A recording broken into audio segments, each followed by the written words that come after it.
Hello folks, I'm on a mission in the Far East. It's going to be a tricky endeavour, but I want questions answered. Yes, in a town called Grimsby, where the smell of the fish stocks has been replaced by no sound of electric vehicles being unloaded from transporter ships. Where 1970s fashion is the new thing. Where one wrong move and you're neck deep in a dike, and that's not a euphemism for a Saturday night on the town. But I have questions. Why are vehicles still travelling at 20 miles an hour on absolutely every road in the county? Will there be a chocolate Easter egg from the little Lord baby Jesus on my bed on Sunday? And will I manage to avoid that massive pothole near Humberside Airport? I'm going deep cover, guys. Yes, there will be food. Yes, there may be alcohol. And I will, at some point, laugh until I choke. But I will be back. Take care, chaps. Now it's over to Chris and Andrew. Good evening and welcome to another exciting show, and we're honoured to have Andrew Johnson back on the show. And as you can see, Deb, she's done a very good introduction. She's doing missionary work to the Far East, bringing Fockham's civilization to the primitive people of, or some primitive people of Grimsby. So there we go. And if you come from Grimsby, yes, I have insulted you. No, great people. Only joking. Anyway, Andrew, how's things with yourself? Because we're going to be talking about controlled opposition, misdirection. And before I start, we're not here to name names and this person's a shield and that person's a... No. But if any names are mentioned, that is the personal view of the person that's mentioning the name. Nothing, no reflection on the show or anything like that. As a disclaimer, because we're not here to do that. The aim of the show is to make you think and think. Hang on a moment, what is being put out, is this controlled opposition or not? And Yuri Bezmenov once said, and I've been trying to load this up all day. There's some reason why it won't load. If you could just bear me one moment. He said, ideological subversion or psychological warfare change the perception of reality to such an extent that despite the abundance of information, no one is able to come to sensible conclusions in the interests of defending themselves, their families, their community, and their country. And he said that in 1984, and Yuri Bezmenov was an ex-KGB officer or senior rank. So this is what we're talking about. But first, I think we're going to mention a little bit about Richard of Rich Planet, Richard D. Hall. So over to you, Andrew, because I've been a bit worried about him, I have to admit, and I've been very angry about the press is doing hatchet jobs on him, because to me, I've met him, he's a decent guy, and he wouldn't knowingly upset anybody. And I've read what they've said in the Guardian and in the Mail, and I was fuming, because to me, a person is innocent until they're proved guilty. Always have been, always will be. It seems to me they've actually, calling him a conspiracy theorist and all this sort of stuff. So over to you, Andrew. And by the way, good evening and welcome. Thanks, Chris, and hello to everyone. Yes, I've been in communication with Richard fairly regularly over the last few weeks and months, and last email was a couple of days ago. So basically what is put into the Guardian and the Daily Mail, I think, has two purposes, or maybe more than two, but at least two. One, of course, to make people think that Richard is indeed guilty of various unkind or untoward behaviour of whatever label you want to place on that. The other is actually to prevent a false story, such that people that know Richard, will get the wrong impression about what the actual truth is. In other words, to expand on that, the stories imply that Richard has been sued for harassment or whatever it is. That's actually not the case. He hasn't been sued. What has happened is that he has been sent a letter saying that they want to take action against him, which is not the same as saying they have taken action against him. Now, he was sent a solicitor's letter from, I think, Martin Hibbert's solicitors.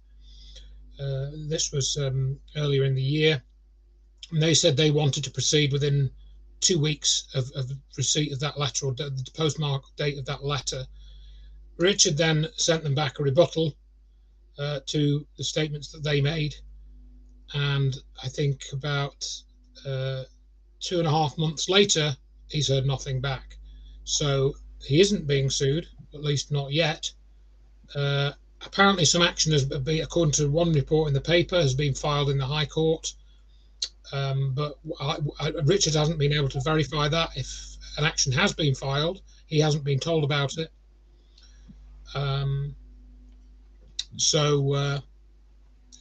Make of that what you will. The papers are doing a trial by media, and people that know Richard are obviously getting incensed by the false information that they're putting out.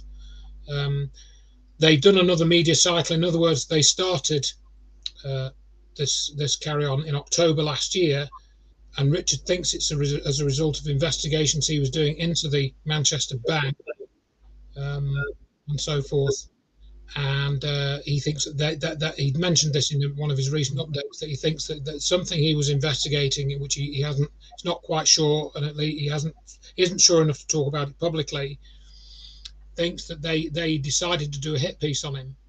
Now, since that has all been going on, he's recently published a web page.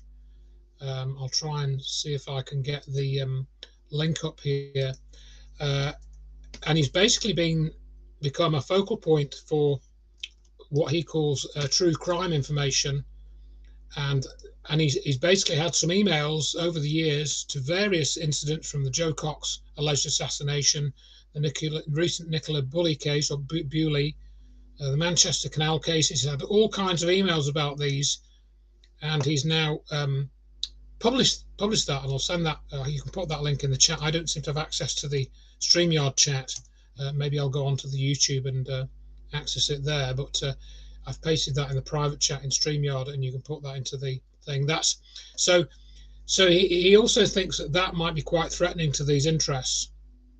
And the other key point in all of this is that they've attacked Richard and his character and his modes and his methods of doing things, but they haven't been able to dispute the basic evidence about the Manchester case that he's put out. One of the key points being that if you look at the available video from the public inquiry and so forth, there is no evidence of a bomb. There isn't evidence of something like a large firework going off inside the arena, but there is no evidence of serious injuries to people or death. There's evidence of people lying down and stuff like that, but from his investigation and that of others, such as UK Critical Thinker, it would appear that was just a drill that was filmed in the morning and then reported in the evening as a bombing. And he's done a lot of investigation into this, and they haven't been able to refute any of what he's put out, not directly. He does regret that, for example, he did try and film somebody outside their house, and he's explained that. He's made that statement public, that he put a camera in his van, he left the van parked outside the house, and he went and left it for about an hour or something. That's not a crime. And what he put in the video was that he was going to try and do some covert filming by putting a spike in the ground and then having a GoPro camera attached to the spike, which he would then leave either overnight or for several hours to try and see if this person that he was investigating, I forget the name, did have the injuries that they claimed to have. That's what he was interested in. But in the end, he didn't use that footage. He didn't see that person. They didn't comment or anything. And he only went there once, possibly twice, which is hardly harassment. And he put that in the documentary film that he made. But he regrets doing that now, because he didn't actually gain anything from it. He was just explaining, like doing a video log, of the events. And he said he wished he hasn't put that in, because that was used by the BBC to say, oh, he's a bad man, he's harassing these people, you know, and of course people buy into it when it's presented in a certain way. And he said, look, you know, I'm not interested in participating in your documentary because I know you're going to misrepresent whatever I say. So then, of course, they turned up at his stall in Merthyr Tydfil and said, you know, what have you got to say about the victims and what they're saying? And he basically said, well, no, I'm not going to talk about this because I want to talk about evidence and you're not going to let me talk about that. And indeed, they didn't let him talk about that. They basically edited that clip and made it look like he said something that he didn't, or at least edited it in a way which casts him in a bad light. And so, you know, they did indeed misrepresent him, as he suspected that they would. So this means that they're very worried about what he's been doing, because they've presented a whole BBC documentary about his research, particularly into the Manchester bang. And they've now done a Radio 4 series. They've done another update in the last weekend. They've done another go round in the media. And clearly they're all working from the same script. Presumably this script is written by the intelligence services, to which Richard's work is a considerable threat, because it will expose various elements of the police and the intelligence service as colluding with the media to ensure that the public only gets to see a certain narrative about events such as the Manchester bang, or, you know, whatever it is, 9/11, or the case involving Joe Cox or Jill Dando, for example. And you know, suspicion is allowed in the media, but you're not allowed to talk about certain elements and question certain features of the narrative, which Richards have been doing for years. You know, so that's why they've decided to go after him, and they felt they had an opportunity to do this because some of his methods appeared to be questionable. So, but basically, he's fine. As far as he knows, no real legal action has been taken.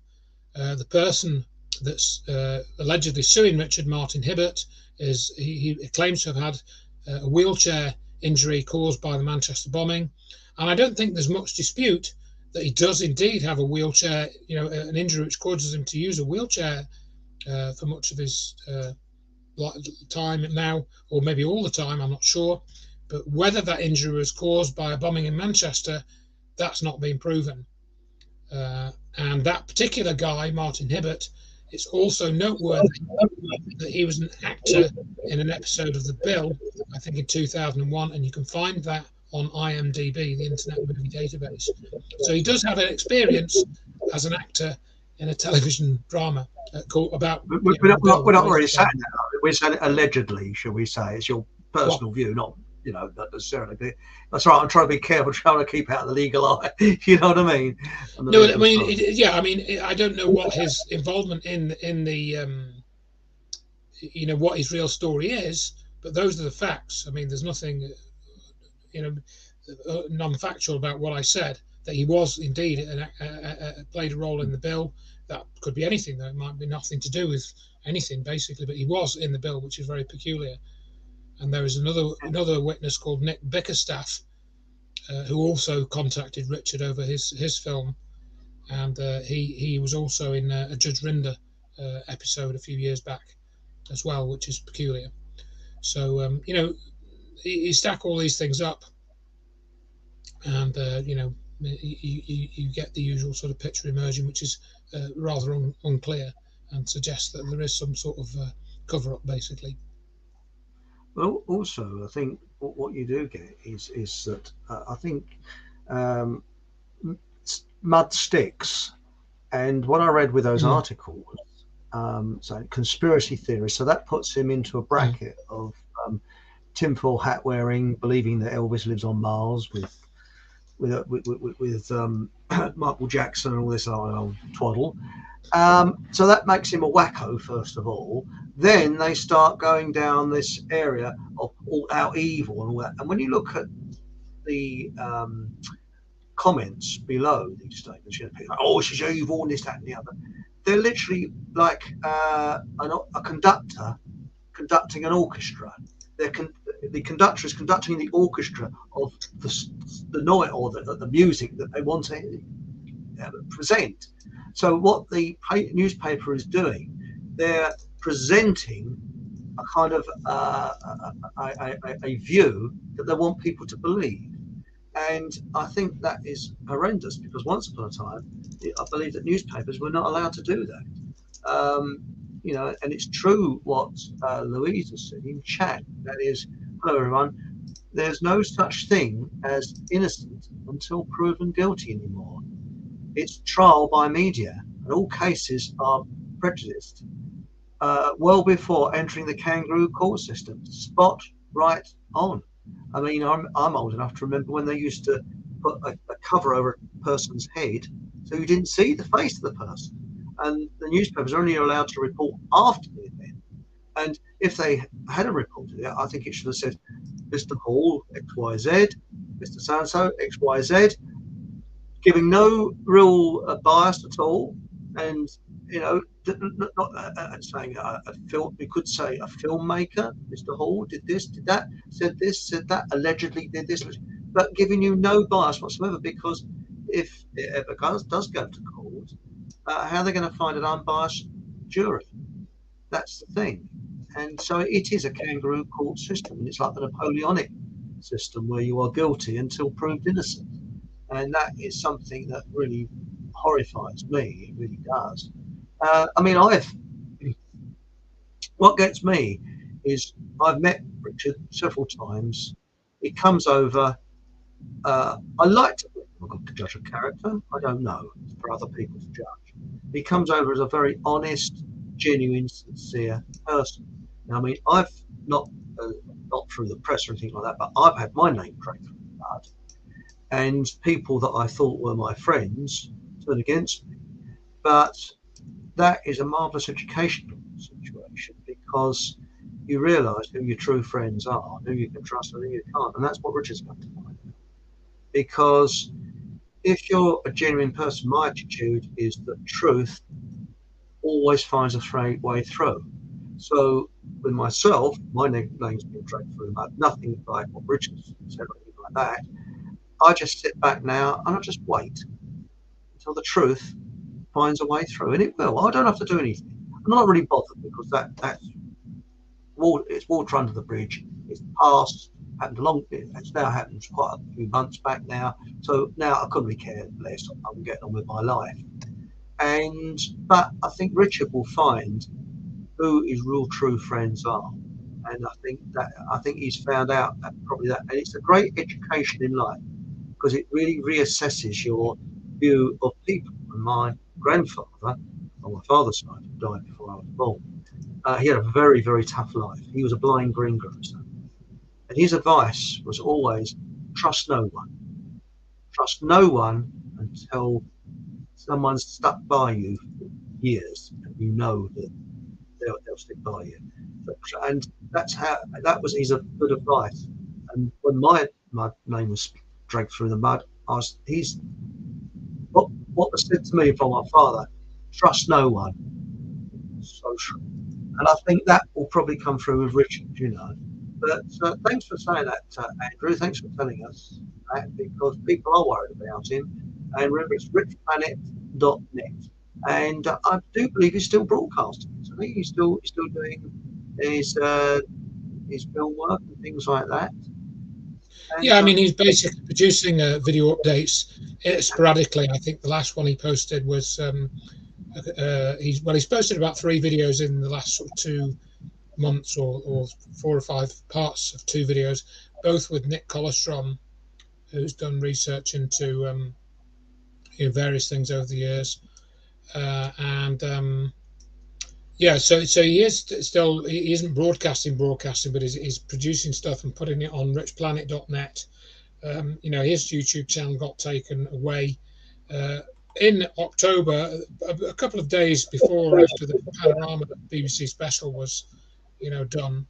So, that there's a very strong evidence that those 2 things were linked. In other words, the BBC and YouTube were, working together to try and, reduce or prevent access to the evidence that he was dealing with, presented, and also on that topic of Rich Planet generally, and Rich Planet guests, as in Nick Colostrom and other guests, but particularly another guest called Neil Sanders, who Richard featured heavily a few years ago now. And I actually invited Neil to do a talk at an event I organised in Derby in 2012, and that's still, the videos from that are still on YouTube. And I had assumed that Neil Sanders was, on the same side that we were, and he just wanted the truth, and he would be prepared to revise his conclusions if new evidence emerged, which showed that his original ones were not correct.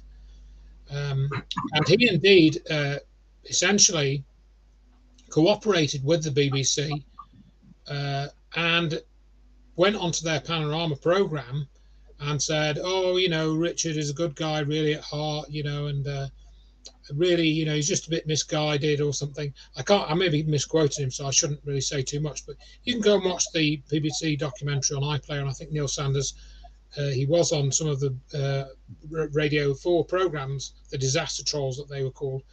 And basically, Neil Sanders has written 2 books about mind control and how Edward Bernays, was the father of propaganda.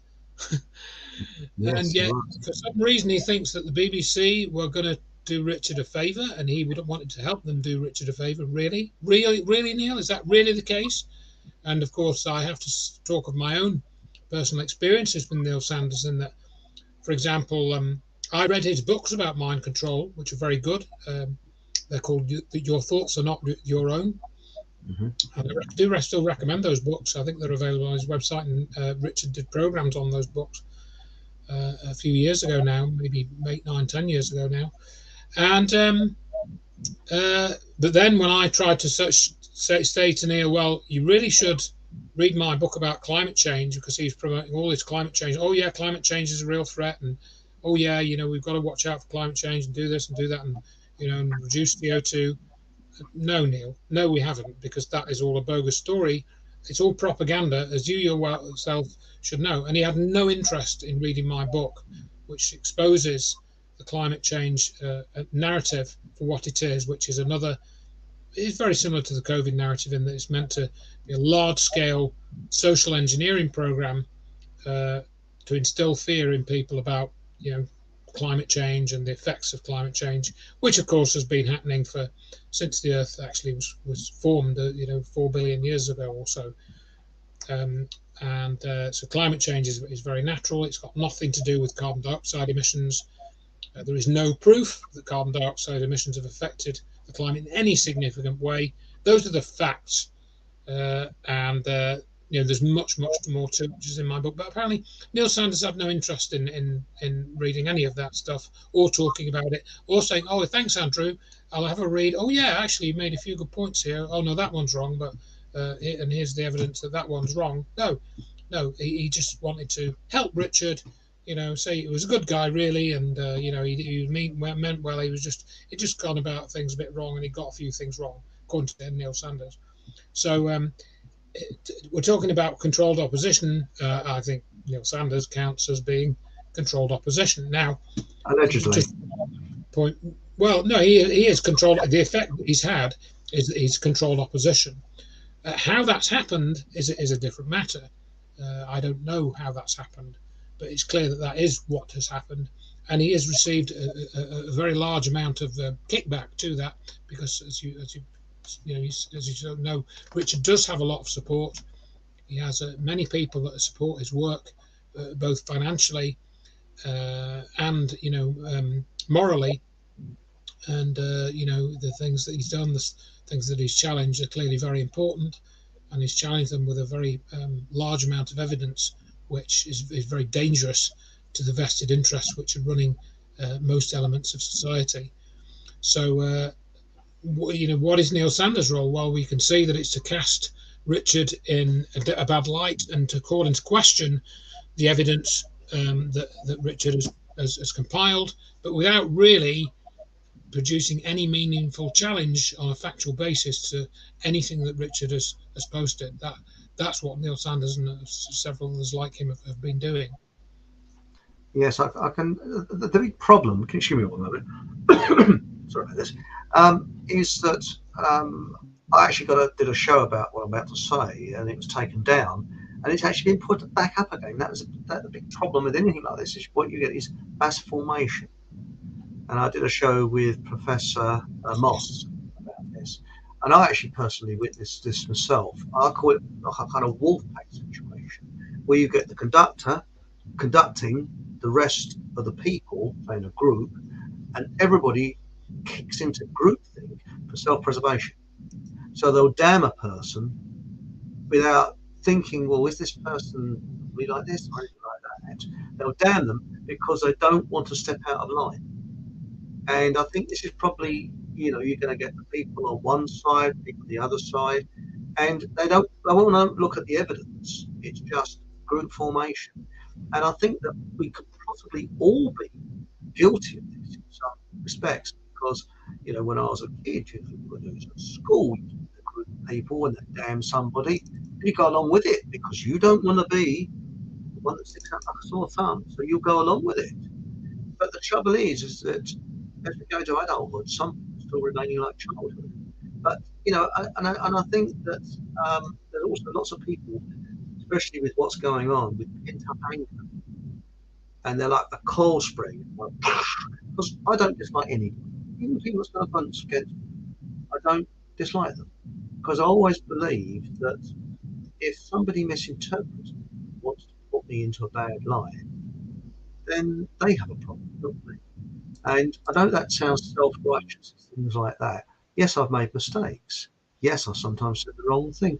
Be human. We all do things wrong. But as long as your heart is in the place, that's really what really matters. And I think that there's a lot of people out there that are frustrated in some way. What's happening? So they'll look for a scapegoat. And there's a lot of groups that are a bit like dysfunctional families, where a dysfunctional family needs a scapegoat so everybody can then vent their anger out like a coal spring. And I think that this is what Richard is actually going on. But what I was going to say, there's another conversation which I actually cannot mention on this show, and I know it's a YouTube end, and this is these. Now, if you go on to Google, you tap that in, you won't find it. You won't find it at all.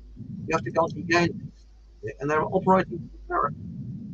There's a Swedish chap, and there's an American lady, very nice couple, and I'm actually on their Telegram, and I look at their website. They're very, very interesting. They don't look very all say. It's like everything else. But you try and find that on YouTube. Not YouTube, Google. You want. Go onto Yandex, which is a search engine, which is Russian, but it's actually in English. You'll find it. It comes straight up at the top. And I regularly. And also, I must put a little bit of a thing for myself. I'm almost up to 200 members at Flock and Hall group on Facebook. I don't use Facebook that often because I've found out it's not exactly what I think it is. And also almost up to 1,000 subscribers on YouTube. And also the other thing is, if you'd like to go on to, where are we? That's this Fockham Hall Telegram. We're building up quite a lot of members on my Telegram channel, which is updated regularly. So there we are. I tried to put humour on it as well to keep people happy and cheerful. So there it is. Now, I think we got a little bit of trouble on the line with sound. How's things with you, Andrew? Are you using? It might have been some of my. Because I've got my headset. I've just got headphones this week, so I might be picking up a bit of background noise, but I'll try and mute. So don't worry. Okay. That's very kind of you. That's very, very kind of you. There's a lot of people in chat that's been mentioning a lot. Shall we go through it before we? Because it's all about there's a version of that. Now it says here, Dan MC. I miss Deb not doing this. They just use AI to find any old charge on you nowadays. Apparently, Trump indictment is written by ChatGP. Laugh out loud. And look what we got in chat. Hello, David Jacobs. Hello, mate. How you going? Hope life's working out a bit better for you. Hello, mate. And now we got here. We're going down here. Right. It says Mark Anthony says, what annoys me is that certain people in the so-called alternative media have also attacked Richard D. Hall and criticised him for questioning the official narrative. Unbelievable. Interesting. I mean, when I first met Richard, I just lost my father and I was quite low, and I was trying to sell my dad's book, and he helped me. I never forget a kindness, and I think that was about 12, 13 years ago. So, and he really put himself out. So, thanks, Richard. Now the other thing is the problem for us in court is allowing bar members to represent us as anything they please. We no longer present ourselves, and our words mean nothing. They are only interested in paperwork. And quite honestly, it's legalese what they speak in court, which is a different language. It's a bit like when Bill Clinton said, I did not have sexual relations with that woman. Now, we would have thought that's a lie, but in legalese, I did not. He said he interpreted it in such a way, because he was skillful in law, that it made him innocent. Work that one out, Now, we're going down here. So Angela Davis says, hello, Angela. Tuned in late. Who is Richard? Sorry. Now we're talking about Richard D. Hall. Go on to richplanet.net and you'll find out all about it. Okay, so that's the best thing. And somebody else has just said, only just joined. Who's the Richard you're talking about? Yes, it's Richard D. Hall, as I say, Rich Planet. Okay, and we're going down here. There it says, Louise Wilcox says, Richard was a YouTuber until classed as a conspiracy theorist. Now YT. Really? Now yanked him. Oh, sorry. Now yanked him, and the police farce arrested him. Don't think he's been arrested, has he, Andrew? Let me talk about that. Mm-hmm. No, Richard hasn't been arrested, and this again illustrates that there are certain people operating within the truth movement that are not being truthful.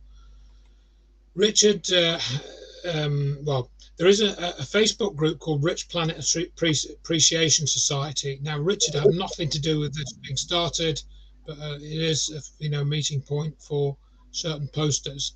In that Facebook group, I think on Saturday or Sunday, some lady called Gem Louise posted a rumor that Richard had been arrested.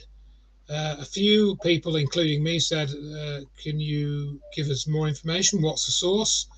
And after a short delay, she said that the source was somebody called Alan somebody. And so I looked at his profile and I couldn't see any obvious connection to Richard. I'd never heard of this person. And so I said, well, where does he get his information then? And he then claimed that there were stories on the BBC saying that Richard had been arrested. But if they're on the BBC, then it's quite easy to find links to news stories on the BBC. And of course, Alan didn't post any of these links. And well, I won't go into details, but it appears that Alan, whoever he is, had reasons for posting this rumor about Richard being arrested, not because he was trying to be truthful, but because it seems that behind the scenes he had certain connections. So it looks to me like they were then trying to post things on social media to whip the Rich Planet fans up into a frenzy, saying, oh, Richard's been arrested, let's phone the police and let's be outraged. When any outraged people that did phone the police would say, no, that's not true. You're an idiot. Richard hasn't been arrested. I don't know what you're talking about. Go away. And that's the way that rumours work, because people have a knee-jerk reaction, a bit like they do to the mainstream stories that saying Richard is being sued, that means he's guilty.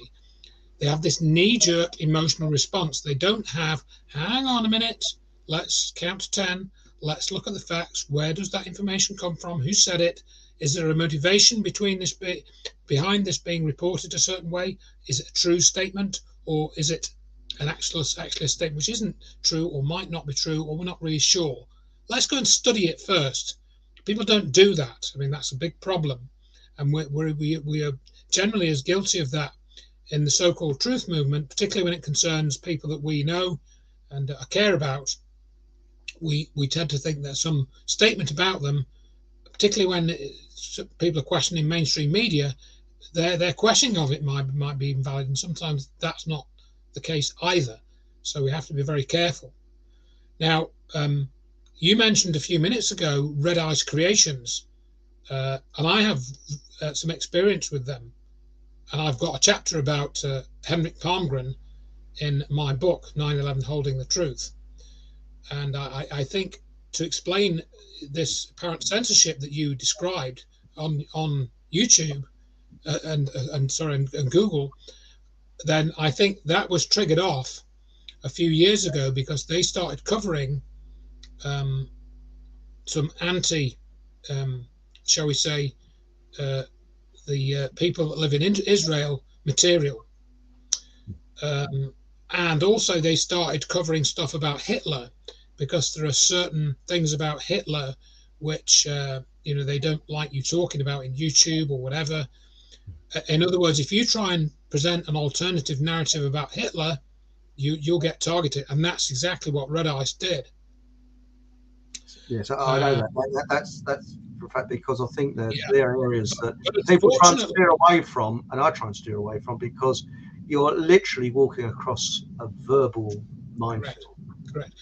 But sadly for Red Eyes Creations, they also tried to promote a false narrative about 9/11, and that's why I picked them up on promoting this thermite usage narrative, which, or rather, maybe not so much promoting it, but not calling it out for the rubbish that it is, when they had already been given the evidence and been shown in previous discussions that that narrative was false, and they've been shown the reasons for it being false, yet they still presented it as if it had some weight to it.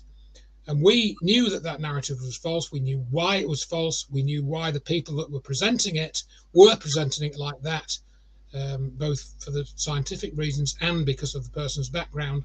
And I've written all that up in great detail. And when I challenged the presenter at Red Ice about this and asked him why he didn't challenge this rubbish on his program, when he knew it was rubbish, because we'd already explained that to him, he attacked me, and he did an hour-long tirade against me, and he encouraged his readers to send me hate mail. And his listeners, I didn't know that, Andrew. In all innocence, I really didn't know that. I mean, you wouldn't know that, because this is what happens within these groups, and it's a general problem in that once people think they've got the right story, and then somebody comes along and says, no, actually, that story isn't correct, and here's why. They don't say, I mean, I've talked about this in one of our previous interviews, I'm sure. They don't say, oh, thanks, Andrew, or thanks, Dr. Wood, or thanks, Richard. I'll have a look at that and I'll get back to you. And if I find anything wrong with what you're saying, I'll let you know. But if you are right, I'll say, oh, yeah, you're right. Yeah, thanks. Thanks for helping me. They don't say that. They'll just try and knock you down again.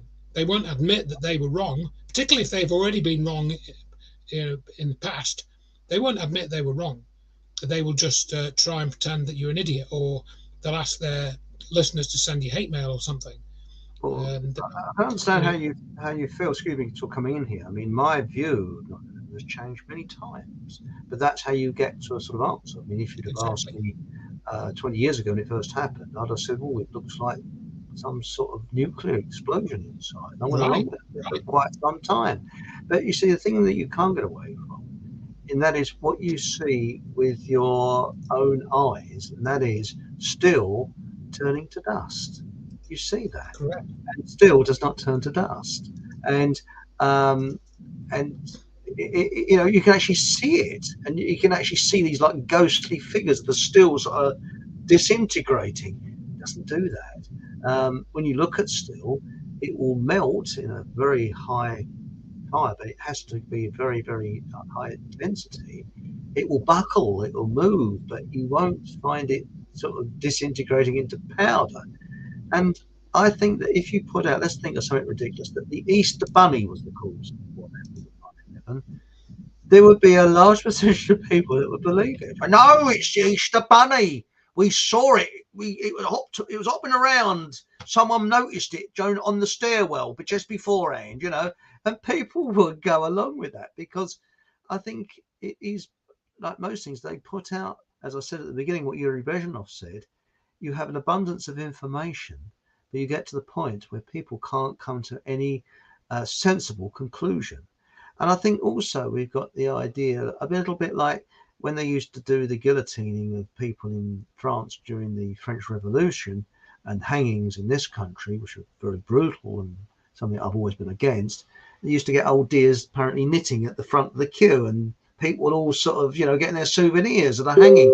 It was a great sort of you know, an event type of thing. And I think that we're getting that a lot here. We got a lot of people that are frustrated, as I said earlier, with what's going on. They're like coil springs, and they can't wait to lash out at someone who, you know, and you get people saying this person's a shill, that person's a shill, this person's whatever. I don't know. I really don't know. There's people that I suspect. I mean, I would not trust anything or anyone that's been on mainstream. I don't on my channels. I don't put anything knowingly from GB News, because GB News to me has to go through Ofcom, and if it goes through Ofcom, it's part of the propaganda machine. So no, I may be wrong. I may be proved, you know. And the thing is, this is how you get to a conclusion. You are proved wrong several times. I've been proved wrong lots of times. I'm quite an expert at being proved wrong, you know. But that's how you get to become wise, by what happens in life and things like that, and hard knocks and that. So you know, that is the thing. And going back to chat again, Louise has said, hello, Louise. Louise Wilcox says, wasn't climate change called global warming? Yes, it was. And it was ozone problems before that, wasn't it? I miss the ozone layer. I really do. I think that was, you know, a bit of fun held hole in the ozone layer. Well, until they wanted to keep their data centers cool, now there's no heating up of the planet. They're just cooling it down. Well, that's right. You know, I mean, quite honestly, I think there's a conspiracy with the toilet paper manufacturers, because every time they put a scare out, sales of toilet paper goes through the roof. So the next scare, you know, would be global whatever, you know, and then, whoa, you know, you'd be a shortage of toilet paper. So if you want to invest, and I'm not an investor, invest in toilet paper. No, I'm only joking. Now, Mike said, this is becoming unlistenable, Chris. Sound keeps cutting out. Well, sorry, Mike, I don't know what's happening. I'm keeping next to the mic. I don't know what's going on. It sounds okay here. And we got Robert Dorr. Hello, Robert. Hi all. Sorry for being late. A note from parents, please. There we're going on. Now, this is an interesting one. Baby with a laser. What are you working on at the moment, Andrew? Hang on. Okay, yeah. I've been working on a book on consciousness as the current project, although I've been busy with sort of more domestic and ordinary things in the last few months. But you know, what we're really involved in is an evolution of consciousness. So all of this stuff that Chris and I are talking about, it changes our consciousness about things. And so the book explores certain areas of that, but more how consciousness plays a role in our reality and creating our reality and being affected. You know, our consciousness is affected by reality and so forth. So that's what my book is going to explore. And like I've tried to do with the other books that I've done, I'm bringing together a lot of threads that I've looked at into one place. And I don't think anybody has put those threads together before. And I did that essentially with the book about UFOs and aliens that I did. I put stuff together in there which nobody else had put together before. And that's just my take on it.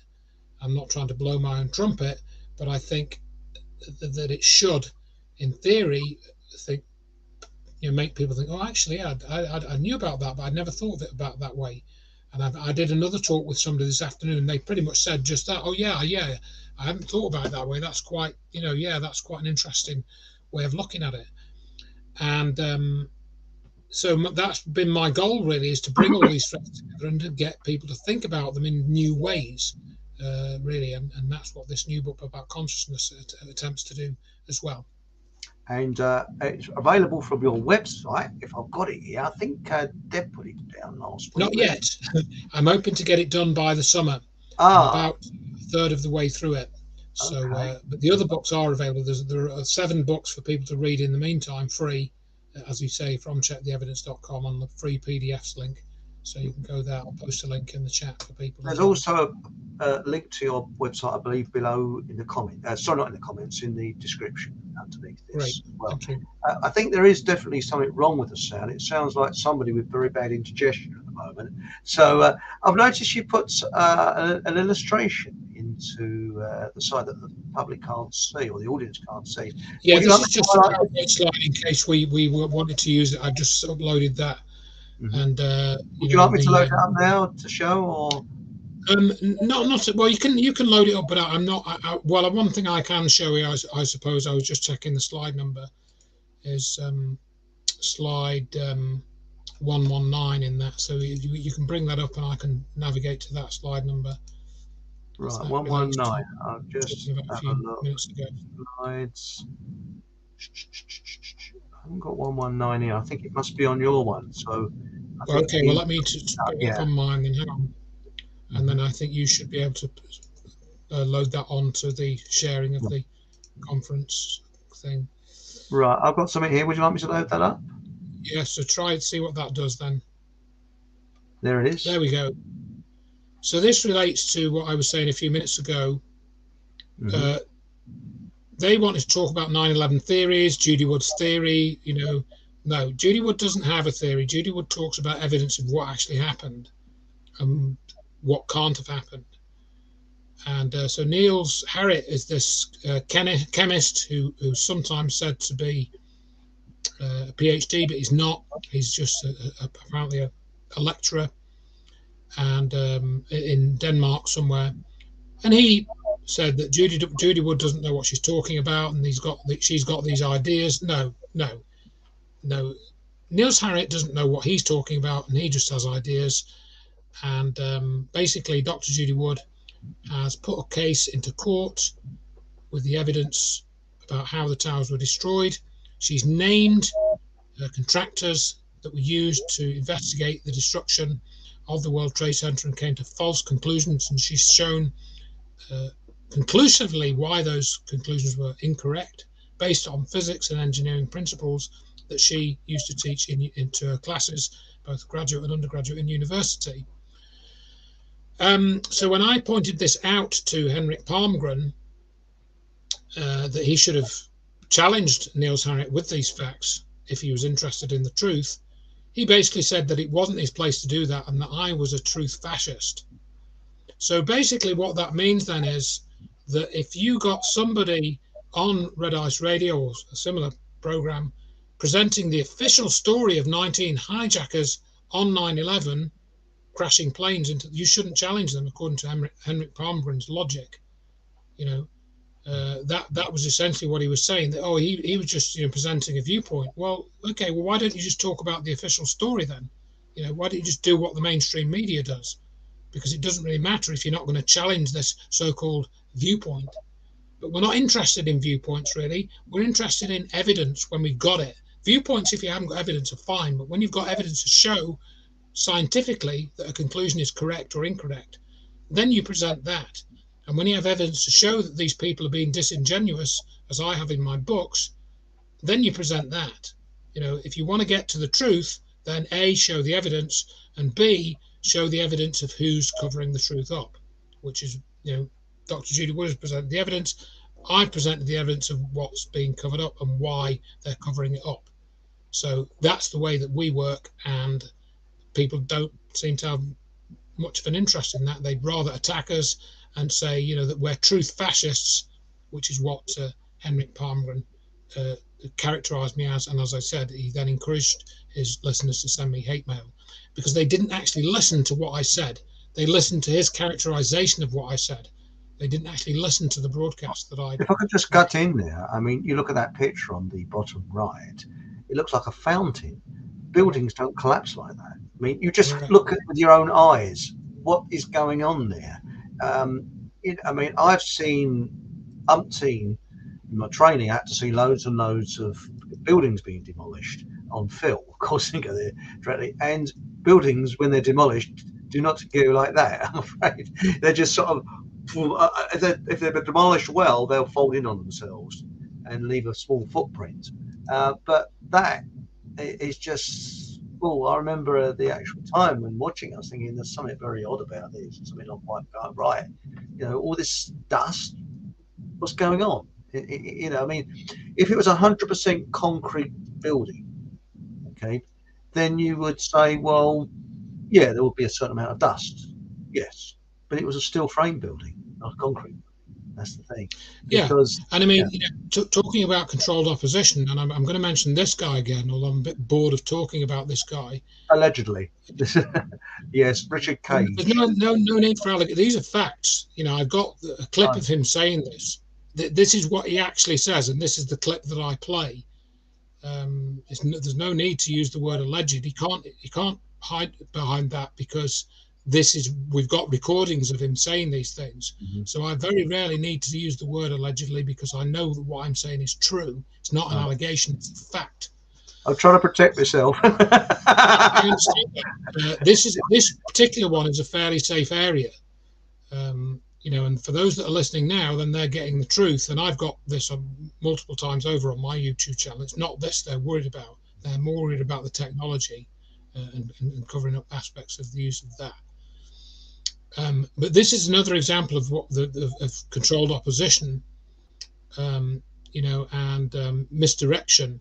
Now, this guy, Richard Gage, he headed up this group for a period of time. He's now been booted out of this architects and engineers group, and he's now sort of doing his own thing, apparently. And he's one that promotes this thermite nonsense. And he's said that Judy Wood doesn't know what she's talking about.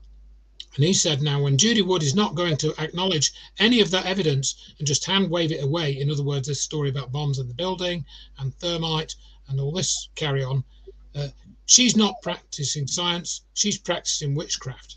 That's what he said in an interview. So he's accusing her of practicing witchcraft. And this is despite the fact that I have a copy, I might have said this in the previous interview, but it's worth repeating. I have a copy of a check signed by this guy drawn on architects and engineers for 9/11 Truth's funds, paying for a copy of Judy Wood's book, where she shows that she does actually talk about the thermite evidence that he refers to and bombs in the building. It's on the contents page of her book. So this is an outright lie. It's a bald-faced lie. Yet the truth community is still promoting this guy. And now he's actually taking slides that Dr. Judy Wood created, changing them and putting his own spin on them. And this is like 10 years after these slides were created. He's still doing it. And at the time he was in this architects and engineers group, you can go and look at their tax records and find out that he was drawing a salary from this group of tens of thousands of dollars a year. So they have this big fundraiser, online. They did this multiple times over.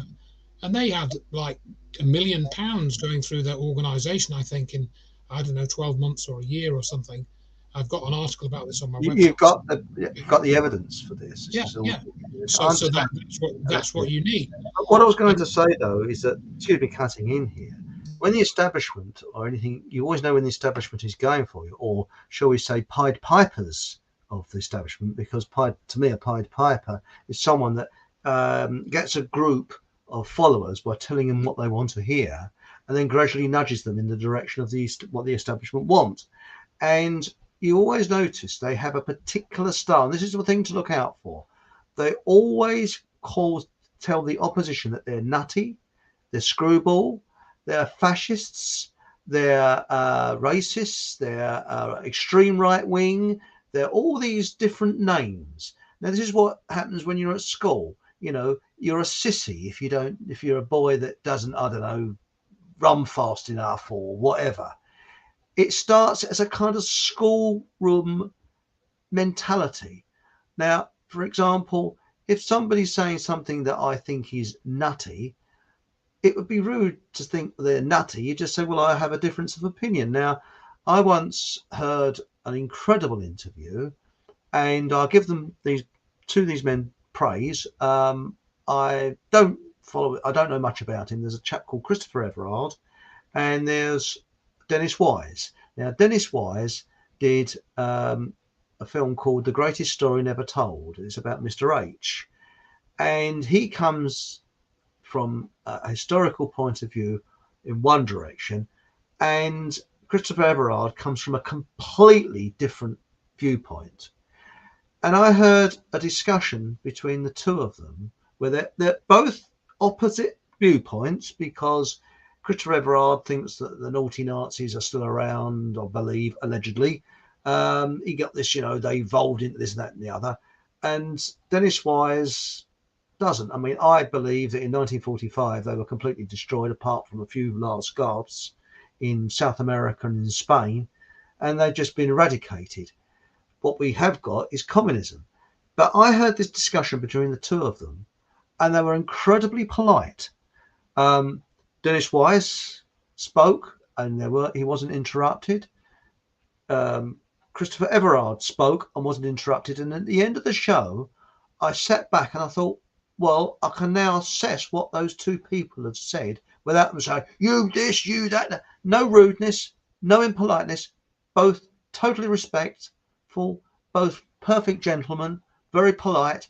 But that information on that program, whether you went down the Chris Everard route or the Dennis Wise route, they both gave you food for thought. And I think that's the most important thing. You can disagree, but you can do it politely.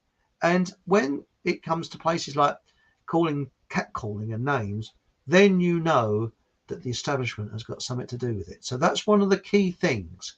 Catcalling is an establishment weapon that they use. Sorry to cut in there, but I thought I'd just better mention that at that point. Over to you, Andrew. Yeah, I mean, that's fair enough. And I think, again, down to perception of things. Like when I come out with this sort of statement about Richard Gage, people think that I'm catcalling. Well, I'm not. I'm actually presenting to you what he's actually said in the way that he's not addressing the real evidence, and instead he goes for a character assassination. Now, that in of itself sounds like I'm character assassinating him, but I'm not. I'm actually showing you what he said and why it's not true. And the reason why he said it is to cover up, in this case, the use of advanced technology to destroy the World Trade Center. That is what's behind him doing what he's doing. Yeah, but you haven't said that he's mad or loony or anything like that. You haven't called him any names. You've still been respectful of the person. Correct. He's an architect. You're still respectful. Correct. And I've been saying this about people like Richard Gage and a number of others, including Henrik Palmgren, for years. And none of them have said, if you don't take that off, I'm going to do X, Y, Z. None of them have done that. Because realistically they can't do that, because they know that what I'm saying is true, because I've got recordings of them saying these things. Or, for example, if you look at that link I've posted in the chat, anybody that's reading the YouTube comments, you will see that very check that was signed by Richard Gage, I think in 2014, because it was said to me by a chap called Matthew Nouse, kindly, who realised that he'd been had. He'd been had by the 9/11 Truth Movement, including figures like David Ray Griffin, Stephen E. Jones, Richard Gage, Jim Fetzer, Kevin Barrett, and I've got an article by Matthew Nouse actually showing his own disappointment with how these people, to lead, to use the title of your show tonight, how they misdirected them, how he's misdirected by many of these people, Alex Jones, and so forth. And that's not to say that people like Alex Jones, is not to say that everything they say is untrue. Of course, we know that that's not the case. Some of what they say is true because that's how they hook you in, and the rest may be bogus. Yes, you're spot on there. It's very interesting. Do you fancy going and go a little bit more into chats, shall we, for a little while? Or go up you. Sorry, you sure, got you can bring it. Yeah, let's bring a few in here. Now we say, where am I? I've lost myself. Oh, here we are. Got here. The sound is okay when you're facing the PC, Chris, but cuts out when you turn away or lean back. Well, I'm leaning forward at the moment, so I hope the sound's okay.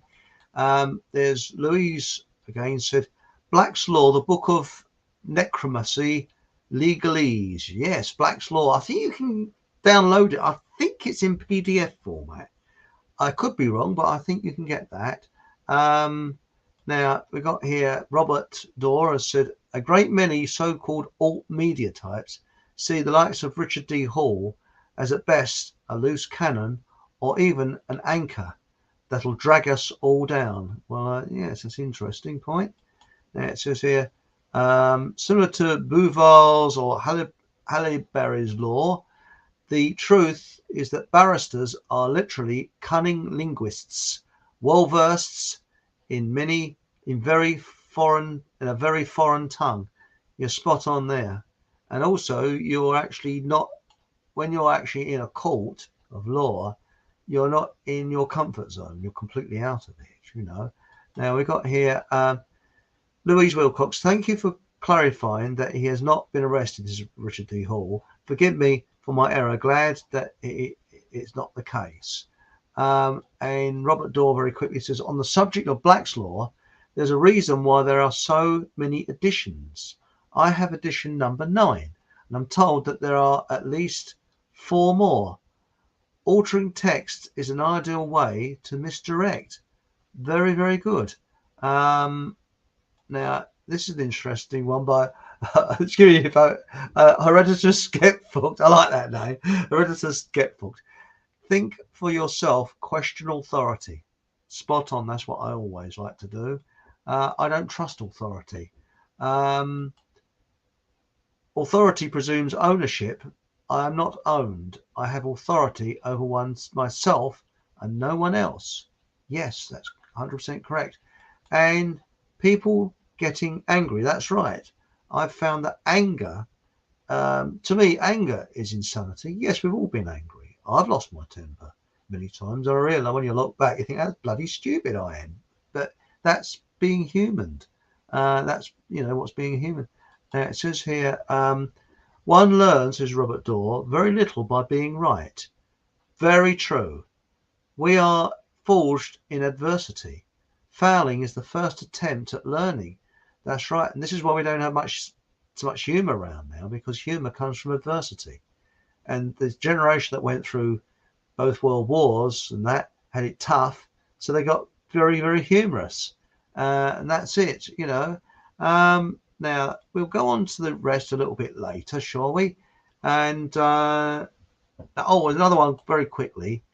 Louise Wilcox says, to be a failure, you have to give up trying. Yes, that's very, very true. That's very true. But, you've just got to think of what the establishment do and the way they paint the picture of us. And that's it. So over to you, Andrew. That's a little bit of intermission there of the chat room, and please excuse me as I can't read out all your comments. I wish I could, but we'd be here all night. But thank you very much for everybody that's putting comments in the chat. They are read after the show, don't worry. So over to you, Andrew. Okay, yeah, thank you. So a couple of other bits of misdirection. One of the other things that's come up is the issue of the plane stories in relation to the plane crashes that happened or didn't happen on 9/11. And this has become an area which is very sensitive. Particularly, it's become more sensitive apparently in the last 4 or 5 years because lots of videos have been taken down. So I'm probably not going to say much here, but if you want to read the quote in this slide, this was made by you can see who made this quote. And this fellow made a video about the apparent lack of plane crashes on 9/11, but he had an alternative take in that what was done was the videos about these alleged crashes were faked by the news media, and therefore people were fooled into thinking, that they really did crash when actually there were no, this didn't happen. But he was again misdirecting people because there were certain things that he missed out, like for example that many witnesses, and I spoke to two of them, saw these planes crash when they were there in New York City. But several people also were right there in places where they should have seen the planes but didn't see them. So by focusing on the ones that should have seen them but didn't, Simon Shack and others of his ilk were able to present this false narrative. And they then assumed that all the video evidence of the plane crashes must be fake. So this was another ploy. And it turns out that this fellow, for example, his father used to work for the United Nations, and his brother was in motor racing, and his motor racing team was sponsored by the Bin Laden group. So, make of that. That in of itself, of course, doesn't prove anything.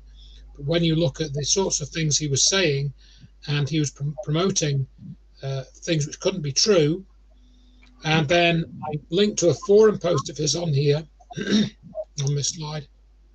And at the bottom he says, and this isn't allegedly, he did actually say this on the forum, I'll stop here for now. Please reply to this post of mine before you spam any other of links to Judy Wood's blatant disinformation bullcrap on this forum. Apologies for swearing, but that's a verbatim quote from this guy who allegedly cares about the truth of what happened on 9/11 and disagrees with the mainstream narrative. So this again is further evidence of misdirection.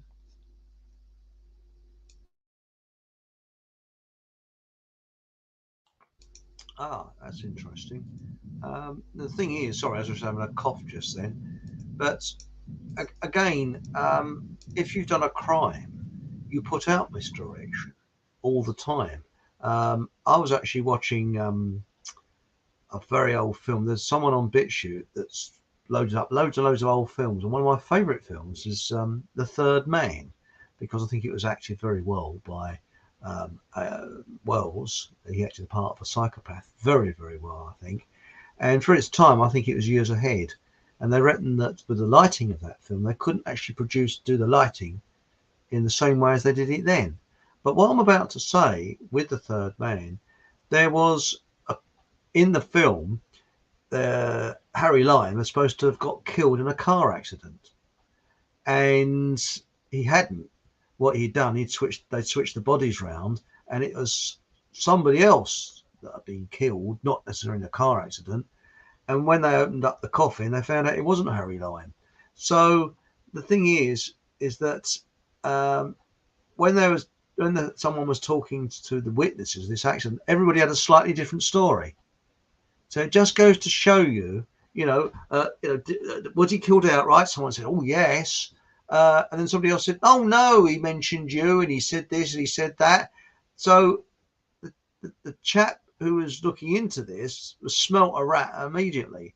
And this is the thing with the 9/11. And I think that also what happens is that there's a kind of compulsive following. For example, if you and I said that a UFO landed in Hyde Park in the early hours of the morning, okay, and I made that up, you would find umpteen people saying, oh yeah, I saw it, yeah, oh yeah, definitely. because I want to be in on the act. And this is how history can sometimes be corrupted, because all you have to do is make an establishment lie and plenty of people will back it up.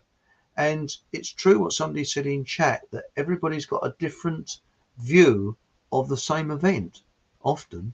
So, you know, you could say, I don't know, say that a UFO landed in the park or something, and then suppose one actually did, you would interview several people and they'd probably have a completely different version of events. So, you know, that's another thing to put into. And do you want to go back into load more in chat? Now you've got here. This is what Louise said. The thing with a point of view is it will differ man to man, as the position of each man witnessing the same thing will be a different viewing point. That's right. And I've actually found that the people that make the most accusations have the most to hide. So the people that will be saying, oh, you know, like the ringleaders, they have got most to hide. And they reckon that the ladies that were accused of witchcraft during the witch hunts, a lot of them were accused by fellow women because they didn't want to be accused of witchcraft. So they actually went round as the moral compass saying, look, you know, I'm anti-witchcraft and this lady here, I've witnessed her carrying out witchcraft. And that's, so you usually find that, you know. But over to you, Andrew. Okay, right, over to you. Yeah, so absolutely, and you know, this is where you get into other areas. For example, you're absolutely right in that people can have false memory syndrome, and they can report seeing events that didn't actually happen or didn't happen the way that they think, and sometimes they do that to go along with the majority view. And there's something that we talk about and has been talked about in other videos and stuff called the Ash conformity experiment, where it's been shown that people can be encouraged to provide a false description or a false response because those around them think that response is the correct one, even though it clearly is not. And you can look up this Ash conformity experiment, spelled ASCH, and this is where you introduce actors into a room and they are told to give incorrect responses to a question, a simple question about something that's shown on a blackboard or a chart. And then the person that's not in on the act, he goes along with the incorrect responses, not immediately, but after a couple of go-rounds with this, because he doesn't want to be seen as unusual by the group. And that's not what we're talking about on the slide, but I've got that in one of the presentations. And these people at the Architects and Engineers group, they support this thermite narrative. And you can see here that people wrote to us and said, well, we joined this group and then we asked them about Judy Wood's research and why they didn't cover it on their website. And then they were just deleted off the website without any question, without any reason, rhyme or reason. They were deleted, and one of them had even donated money to the group. So this shows you the importance of certain information, because there are two layers of cover-up to try and keep it out of people's understanding. And viewpoints are one thing, but evidence and facts are another. In other words, everyone's entitled to their own opinion, their own viewpoint, but they're not entitled to their own facts. And this is based on the concept of an objective shared reality, which some people also say that's not actually the case, that we each create our own reality and there is no such thing as an objective reality. And I disagree with that. I don't think that's correct. So you've got to establish things like that as well. Do you believe there is any objective reality, or is it all, subjective? Are you a solipsist, which believes that everything that in reality is created inside your own head, or what? Those things have to be considered too. Oh yes, you're quite right there, because I think that it's kind of, that was very interesting what you were saying about that experiment, how people go along with something. And character assassination is something else that people love to do. And again, the people that character assassinate the most have the most hide, or the most anger within them. So that's something that is quite interesting, and this is something that Richard will find out. Now they are fantastic. Well, it's horrible with the people, poor souls that died in this, but buildings don't collapse that way, do they? I mean, let's face it. They don't. And indeed, we're talking about misdirection, and this is really a classic example, a textbook example, actually, which I became aware of this because I got involved with a scholars group, and this character called Stephen E. Jones. I think I've got, let's see, yeah, so I've got a picture of him on the next slide, which I'll show you in a minute. But this particular image that you see on the left was the original photo, taken moments, I think, after that other one we discussed earlier a few minutes ago with the drinking fountain effect, or what it looked like. In the foreground of the image on the left, you can see World Trade Center number 7, and you can see the sort of last vestiges of World Trade Center number 1, I think it was, turning to dust. Now, I first saw this image in 2006, before I'd even heard of Dr. Judy Wood, because this Stephen E. Jones, physics professor from Brigham Young, who I was taken in by, said that these white dots, which you can see in the more or less at the center left of the right-hand photo, these 3 little dots, he said that was thermite reacting.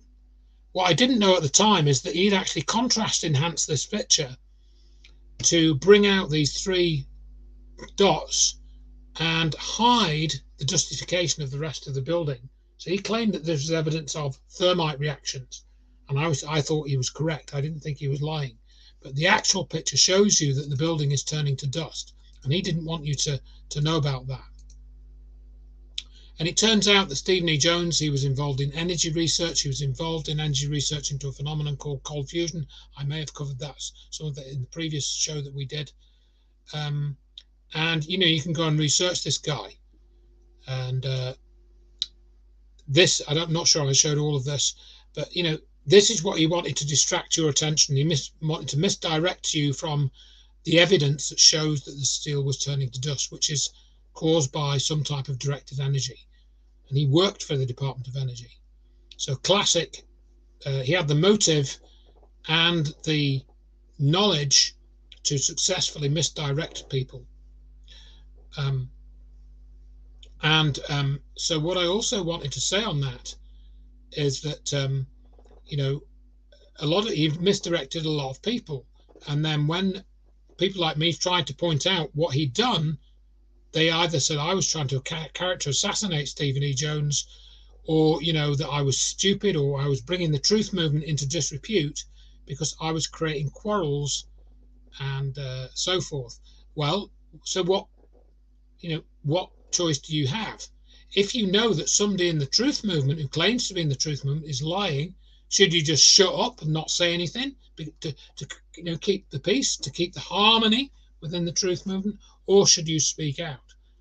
Well, I chose the latter, and because the truth movement is not a truth movement without being based on the truth, and I knew that this guy was lying, and it was easy to show that he was lying. And I've said since 2008 or 7 that he was lying, and he's never come back to me and said, stop saying that I'm lying, because I'm not. So, that he's had his opportunity to do that, and he hasn't done it. So what does that tell you? Well, it might tell you that he has never heard of me. Well, maybe he hasn't. I suspect that he knows exactly who I am. So that was Stephen E. Jones with more misdirection. What else did I want to say on that? And to do with the energy which need to be covered up. I also had people in the UK, people like Tony Gosling, who recently had some connection to the Light paper, which is more recent. That's Darren Smith's publication, which has been doing some good work.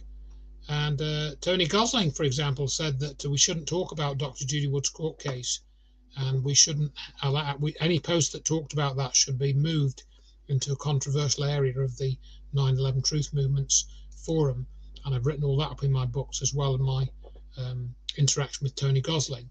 And these are all people that I thought were good guys. There's another guy called Ian Neal. I thought I had a slide about him here. And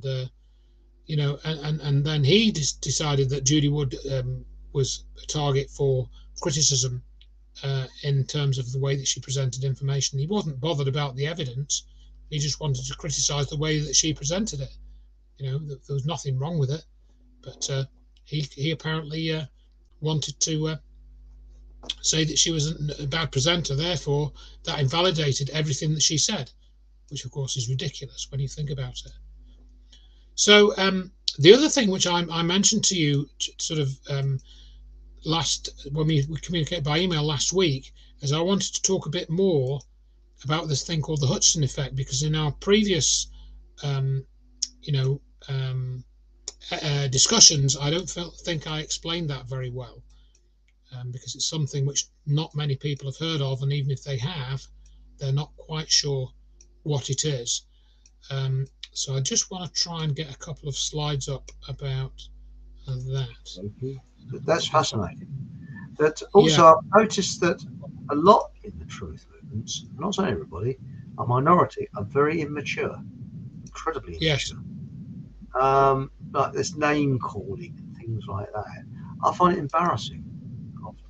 It's very embarrassing. You're this, you're that, you're whatever it is. Well, that is what children do.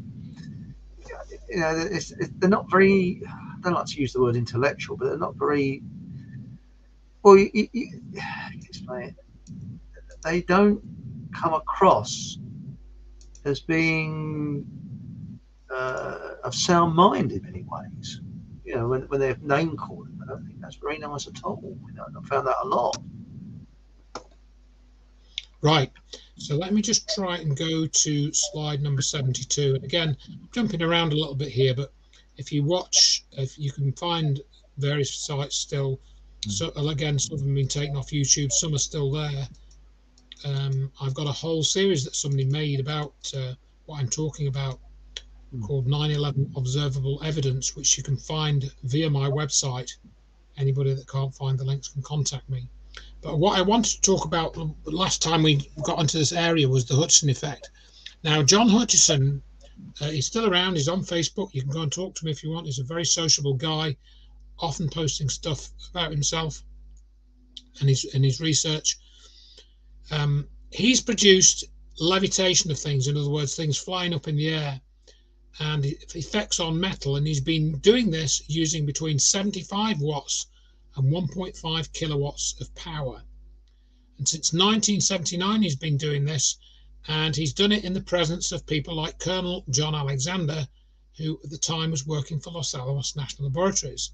So in certain combinations and at certain times, John has produced jellification of metal, bending and fracturing of metal, lift, levitation and disintegration, transmutation from one metal changing into another. That's where you get copper changes to zinc, or the other way around, which doesn't happen in nature. Fuming, which is not necessarily smoke, where it appears that materials give off some sort of smoke, but it's not really smoke, it's some sort of change of state. Disappearance of samples, where small things have completely disappeared from his lab area. And the fusing of dissimilar materials, and I've got a few slides showing this. And you can easily find videos. John's been posting videos for years about this. He's been featured on local news reports. There's a couple of documentaries which have featured his experiments. And on this slide, I can't show it here with the video, but there is an experiment where he has a boat, which it's in a little tank. It's a model boat about 1 meter long, and it has these weird fires running around the side of this boat when he beams it with a combination of microwave energy and magnetic fields and an electrostatic field from either a Van de Graaff generator or a Tesla coil. And he gets these weird fires. And on 9/11, we see these weird car fires where we have raging car fires, and then only a few inches away, we have paper which is not burning. So what's that about? And here we have a firefighter walking through this apparent burning paper, but he doesn't seem to be concerned about it. And then we've got metal samples. This is a 3-inch solid copper bar, which John has subjected to magnetic fields and microwave energy and electrostatic fields in certain combinations with certain resonances, and that's the effect he creates. And this is a beam kept by a company called WJE from the remains of the World Trade Center. And as Dr. Judy Wood goes to show in her book, this is not the sort of effect you would expect to see on a solid steel girder or a box girder due to the result of stresses with a building collapse. And you wouldn't see that happening like that. And then you get all these weird effects with metal peeling back into layers. And this was seen in samples both by John Hutchison and samples from the remains of the World Trade Center. And then we have cars turned upside down. And in this video clip, which you can't see on here, but again, you can find this elsewhere online, John levitates things, they fly up in the air. He's done it with a 70-pound cannonball, and these things fly around. And that's exactly what people were reporting on 9/11. And then we have an experiment done by John on a steel can, and you can see this shape blown out of it, where it appears to be charred around the edges and this hole blown out. That looks very much like what happened to this hazmat truck on 9/11. And there are several others. Oh, the other one, which is very reminiscent of John's experiments, we have this truck. This picture was taken around the 13th of September, a couple of days after 9/11. If you look carefully at this, you can zoom to full screen if you need to. This truck's in pretty good shape. The front's really bad, the back of the truck is in pretty good shape. The front's really bad.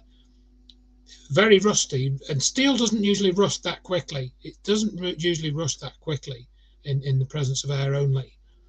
This is a stainless steel bar which is subjected to John's experiments, and you see possibly copper, some sort of copper carbonate in the surface has been created, and it's rusted too. So this is where we get the effect of one element changing into another, which is what appears to have happened with the material in 9/11, and there appears to be evidence of sulfur being created, which is possibly the joining of two oxygen atoms to create an atom of sulfur, which shouldn't happen outside of a particle accelerator, but that appears to be what happened on 9/11. John also reports that he can run an experiment and a metal sample will become slightly jellified, and the material will change in some way, the crystalline structure changes. When he switches the energy off, the effect doesn't stop. It carries on going, even though the energy has been switched off, as if it's somehow, got some process going in it. And this picture was taken in 2008, over 6 years after the destruction of the World Trade Center, yet we still saw them hosing the site down, and what we saw suggested that there were ongoing reactions in the ground still going on 6 years later at least, and we've talked about that. So that also matches up with what John said about ongoing effects after the energy has been taken away. And that was also borne out by what happened to this building, the Bankers Trust. This appears to have been affected by a piece of material which was ejected from the World Trade Center and crashed into the Bankers Trust building, because that building, I think I've got it here, FEMA reported that there was no fire in that building, yet you can see here this steel girder appears to have been melted, but just over here you can't see it very well. On the right, very extreme right, there's a line going down that you can just see just inside the yellow box. That is actually, if you zoom in and have a look at that up close, you will see that that's actually a telephone cable with the insulation still on it. So how can that telephone cable with the insulation still on it have survived next to this extreme heat, but there was no fire in the building, which has actually caused the holes to appear in this steel girder, which has still got paint on it as well. So you've got the evidence of high heat next to evidence of little to no heat. How can that happen? And this is exactly what happens in John Hutchison's experiments. The Bankers Trust building seemed to get an infection. It was announced, I think, in 2007 or something, that it had a mold infection, and then they had to take it down piece by piece at a cost of $70 million, having already spent a considerable amount of time and money repairing the building after it was damaged in the way that I showed you on the previous slide. So that was the damage shown on the left, and it was repaired by 2006, and then that building has now been replaced with another building, and it appeared that that building got infected by the process or the energy system or something which was used to destroy the World Trade Center. And that's again very significant rusting, far more than you would expect at the center of Bankers Trust building. So what caused that? Well, we contend that it was the energy effects caused by this technology, which is based on the technology that Dr. Judy Wood talked about as being responsible for the destruction of the World Trade Center. And to tell you a little story again about misdirection, what I will also then go on to try and show you is this other slide, which let me get that up. Because when we started to talk about this in, let's just do 2007, things started to move quite quickly because, let's see, where are we, 117. The guy that invited me to join the Scholars for 9/11 Truth group, Jim Fetzer, and then the guy that invited me onto the steering committee, Jim Fetzer, same guy, he invited me onto the steering committee of the Scholars for 9/11 Truth group. We then presented him with the evidence in November 2007 that the Hutchinson effect had something to do with how the World Trade Center was destroyed. And we showed him some of the pictures that I've shown you now, and then a few more as well, which I haven't had time to show you. And ultimately, 2 or 3 months later, he said this. In an email, Fetzer wrote to me, "You have taken for granted that Hutchinson's research is well-founded, at least sincere." I hadn't taken it for granted. I'd seen it in a documentary, which was called $1 Billion Secret. You can find that still online if you poke around for it.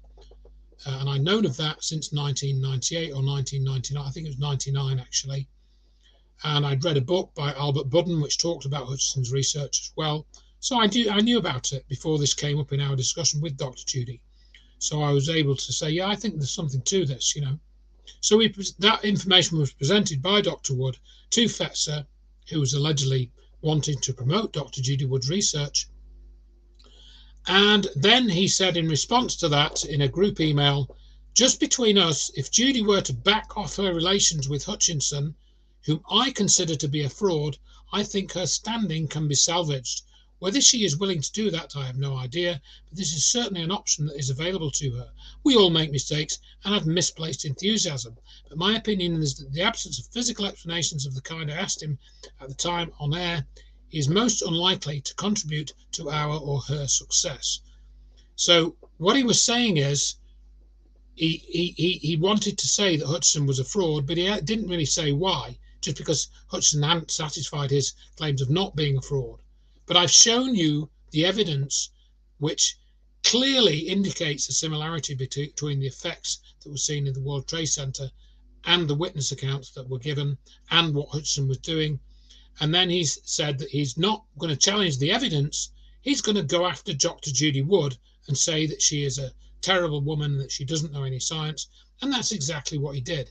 And then Fetzer, instead of promoting and showing you what I've been showing you, he went off and said that micronuclear devices or mini nuclear devices were used to destroy the World Trade Center, or that was the most likely explanation according to what he'd seen. So, and he's been doing that ever since. And there are other things I could tell you about this chap, including what he said about Dr. Judy Wood and John Hutchinson in later emails, which were sent from his university account. But I won't cover that here. I think I've got them on my website somewhere if anybody wants to see them. One thing, if I sort of can cut in here, though, Andrew, excuse me, cutting in.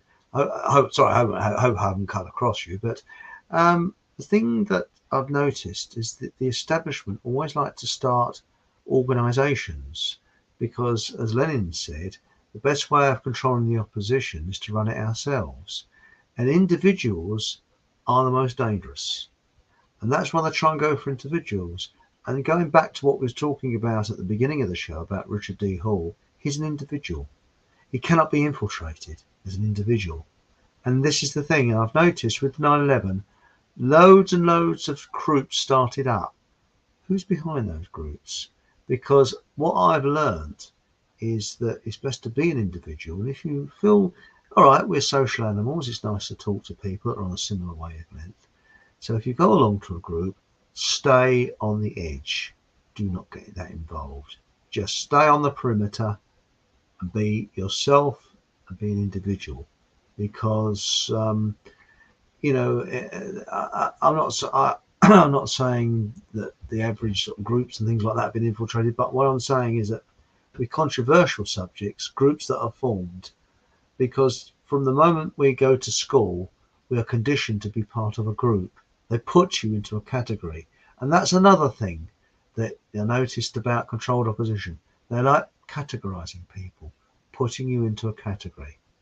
Again, if you're an individual, it's very difficult to be put into a category, so that's it. So over to you, Andrew. So I just thought I'd mention that little bit.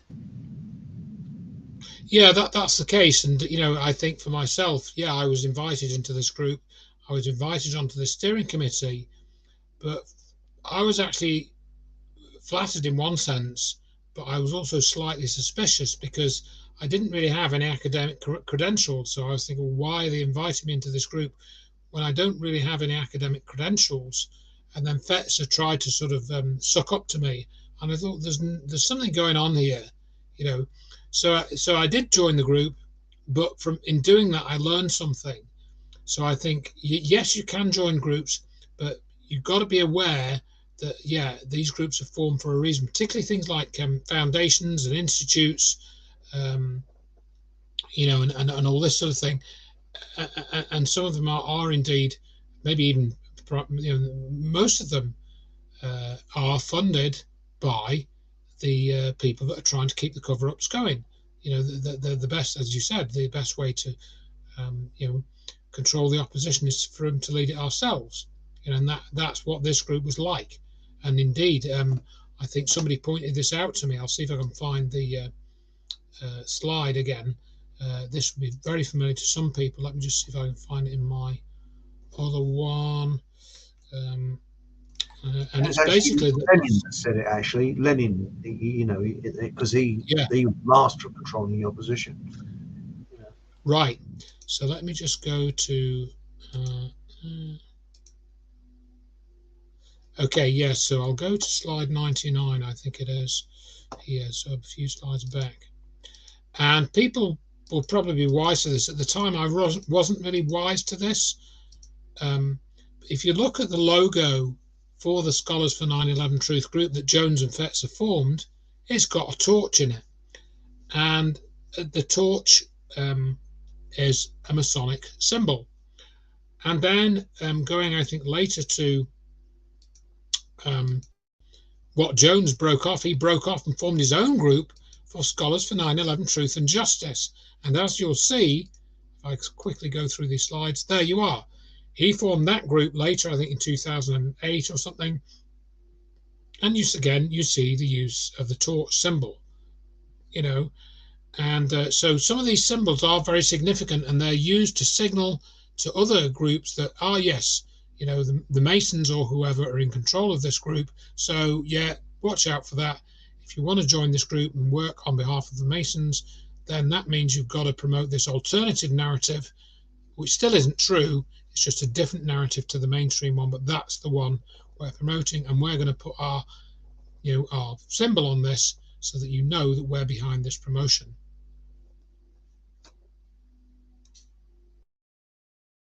Yes, they do that all the time, but they like their symbols. They really enjoy having a symbol, don't they? Yeah. Again, it's all categorizing you, putting you into this pigeonhole and things. I mean, we was talking about David Icke the other week. I personally think that the establishment using a court jester, and I don't think he really knows it. I think he's being used without really realizing it. I think he's generally a very nice guy, nice sort of person. But when he was put on Wogan, that was to actually act as a kind of stooge to say, oh, people that believe this, that, and the other, they're David Icke followers. So he's been used in that respect, you know. And but again, going back to what Yuri Bezmenov said, it's all to create confusion, so nobody can come to any logical conclusion about anything, really. Absolutely. I mean, Richard's covered the Yuri Bezmenov, Richard D. Hall. He recovered that a few years ago. I think he covered it in one of his tours, one of his programs, and it is exactly a textbook of how, you know, to manipulate groups and people to, you know, control their thinking and make them behave a certain way. And it happens all the time, even within these so-called truth groups. And going back to what you said, this is kind of what motivates you to work as an individual. Now, working as an individual, again, presents its own challenges because, for example, both Richard and I, we run our own websites. You know, I am a one-man band for Check the Evidence. There's nobody else that actually is involved with the running of the site. The way that it works is I post most stuff and I do it sporadically. I make all the videos pretty much that you know, that involve me, or, you know, they're done with just me. I don't really have anyone to edit the videos. Particularly, I do the video editing myself when I'm not presenting videos made by other people. And I have the technical know-how to do all of that myself. You know, so I've written the books by myself. I've self-published them. I've put the material together myself. So I've worked as an individual, and one of the reasons why Richard doesn't give interviews, for example, is he's concerned that what he's presenting will be presented differently to how he wants it presented, and he doesn't really, you know, join as a speaker to other people's events because he doesn't want to be associated with other information which he hasn't had chance to study for himself. You know, so he's very wary about actually collaborating with any other groups or researchers because he feels that you know, he may be compromised in what he's trying to do, and I understand that. Yes, I agree. I mean, I'm very similar. I do. I mean, okay, Deb joins me on these shows normally, but apart from that, I mean, she does some very, very good editing and things. But apart from that, I'm a one-man band. I've been a one-man band for years. I mean, I started off doing internet radio. In fact, I actually interviewed Richard once, a long time ago. But the thing is that when you do it all yourself, I think it's there's a lot more freedom involved. You're not answerable to anybody. And that's what I enjoy about it. You know, I mean, Deb, she does her own show. I do my own show. And, you know, we are individuals. Both of us are very individual. And we sort of come together on this show because she's a very good co-host. But, you know, I admire yourself and Richard and that for being individuals. I like that. I like individuality. And, you know, again, that's why they're going after him.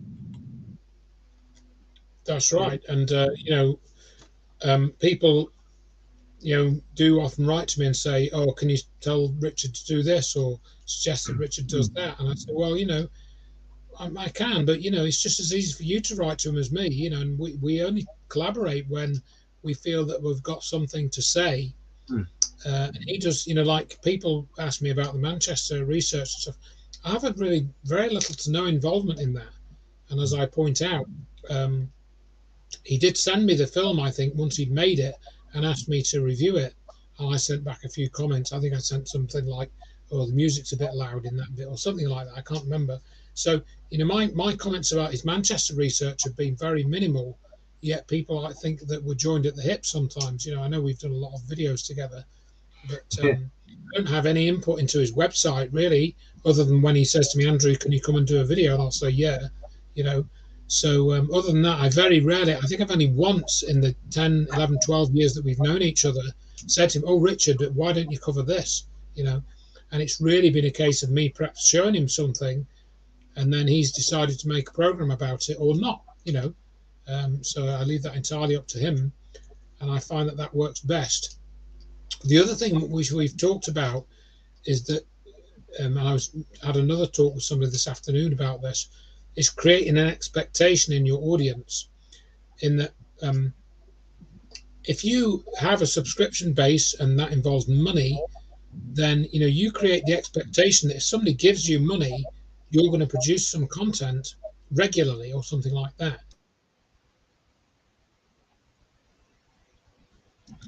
And even if you produce content regularly, you create this expectation in your audience that you're going to produce that content, and therefore that can influence what you actually do and the way that you produce content, because there is an expectation within your audience that you will do something at a certain time or in a certain way. So I've tried to avoid that. And one time, for example, I was asked to get involved with a weekly podcast, and I decided not to, because I thought, well, that's going to create an expectation in the audience that I would, comment on various things that have happened that week or that month or something. And I thought, I don't really want to do that, because that's then going to create an expectation in the audience that I will do something. And I don't even produce a regular newsletter now. I just produce something when I feel I've got something to say, which might be once a month, once every 2 months now. So I feel that I've said most of what I've wanted to say over the last few years, and I haven't got much new to say. So I don't feel motivated to actually make regular content, because I just think I've got enough there now that people can evaluate that. And then we go back to things like the quote from Karl Rove, where I'll see if I can find this quote about creating realities, and people will follow these narratives and stuff, or stories, and people will follow this, and then let's see if we can. You're quite right. I've got very similar views. I don't want people to sort of send me these subscriptions and things like that. That's why I have this thing called Buy Me a Coffee. But people like what they see. They then put a few quid in the kitty, and that gives it gives you a bit of a boost. You think, oh well, it's all worth it, because my view all the way through is to get information over with a laugh, because you can get a lot over with humour. And I think that when people are happy, you get the best out of them. When they're stressed and miserable, you get the worst out of them. So that's why my view is to continuously be sort of happy, but not treat things that lightheartedly. There are some serious subjects, to come out, but I always like to crack a gag and things like that to leave people having a laugh. And I actually do believe that all these things about transgender and whatever. It should be a comedian's playground now, with rubbish that they're presenting to us. And somebody said something on, I think it was on Facebook today. When things go wrong in the circus, they bring the clowns on. It might have been Cat that's with it. I don't know. Somebody said that, and it's very true. We've got the clowns coming on. This is really what we've got now. So let's laugh. Don't laugh at an individual to get them down. No, but laugh at the system generally. Because the system is a pile of crap, basically, isn't it? And that's it. But because I know that you and Richard have got a very similar sense of humour. I got a very good with Richard as well, and he's very easy to get along with, isn't he? He really knows his stuff. Yeah, very much so. We do have that similar background as well, which helps. We're both from a technical engineering background. And he's a hardware guy and I'm a software guy, so we've got that sort of those complementary bits of experience in terms of technical experience. So we've come from a similar background, But yeah, the humor element, we've tried to bring that in as appropriate, but it's very difficult sometimes not to suffer from sense of humor failure. Because of particularly since what happened with the COIVD, everything to do with that. The VOC 91, as we call it now, it's backslash. Divok Yeah, 91. yeah, exactly. And palindromes aside, it's sometimes difficult to remain positive, but nevertheless, I've also felt that I do try and inject a bit of humour into some of the stuff that I've put together. I mean, I've got that slide. Let's see if I can find it in there. You might need to bring this up again. Let me just find the slide. I was talking about this Stephen E. Jones guy. I'll just find the exact slide again. I actually did a newsletter, a newspaper type Yeah. thing called Fockham Hall Times, and you see it free on my website, fockhamhallradio.com. Award-winning journalism in it. Do you know who gave the award? I did. Excellent. Well, that's what we And need I to took do. the Mickey out of what's going on, basically. And I think that we've got to have satire. I enjoy satire. Do you want to bring that on, Andrew, that you put there? Or Yeah, can you you take do it? that on. Okay, I mean, I put this up regarding Stephen E. Jones because he was always going on about thermate and thermite. And of course, we had that old. It's probably a bit dated now, really, because I think I made this slide. Your mate, his mate, my mate, thermite, mate. Yeah, anyone that remembers the advertising campaign for a certain spread that you put on your bread, Yeah. all of which featured in the Men at Work song, Vegemite, wasn't it? down under, yeah. Or Vegemite in the US, and of course Marmite here in Australia rather. So you've got to slip in the odd expression like that to try and inject some humour, as you say. So and people do respond to that, and I think when you can connect with people in that way, in a way which shows you have a sense of humour, that I think the people that are really involved with at a deep level with doing this, they don't have a sense of humour. Oh no, no. It's something they struggle with. Real. It goes over their head. I mean, this is partly how Ceausescu was brought down. People just stood there and laughed at him. He banned comedians because they were so dangerous. So what they did to get around the ban, they mimed. And when they mimed their act, it's even more hilariously funny. And that's the thing. These people are actually funny. They're I say funny. They're a freak show. And as late great George Carlin said, we've got a front row seat. That's basically it, because when you look at what is controlling us, it is a freak show. You look at the World Economic Forum, old Klaus, Einhorn Schwab, and all those people. They are, well, if they're a family, they're being like the Addams family, weren't they? Creepy. But apparently, I saw today somebody got a picture up. I think in Aldi you can buy your crickets now, so that's all right. Edible insects. Oh yeah, I've seen that.